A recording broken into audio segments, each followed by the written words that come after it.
બનાસકાંઠા જિલ્લામાં દારૂના વેચાણ અને બહારથી આવતા દારૂ પર રોક લગાવવા જિલ્લા પોલીસ વડા દ્વારા જરૂરી સૂચનો કરવામાં આવ્યા હતા અને જેને અન્વયે 2020થી 2024 વર્ષ દરમિયાન પોલીસ દ્વારા પકડવામાં આવેલા દારૂનો જથ્થો આજે ડીસા એરપોર્ટ ખાતે નાશ કરાયો હતો, જેમાં ડીસા ઉત્તર, દક્ષિણ અને રૂરલ પોલીસ સ્ટેશન દ્વારા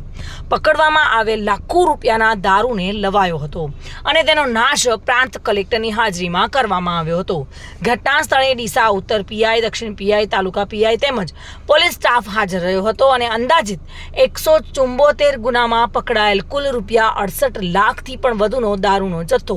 ડીસા એરપોર્ટ ખાતે પ્રાંત કલેક્ટરની હાજરીમાં નાશ કરાયો હતો, જ્યારે 174 ગુનામાં પકડાયેલ બોટલ ટી નંગ મળીને કુલ 35,193 થી વધારે દારૂની બોટલોનો નાશ કરવામાં આવ્યો હતો।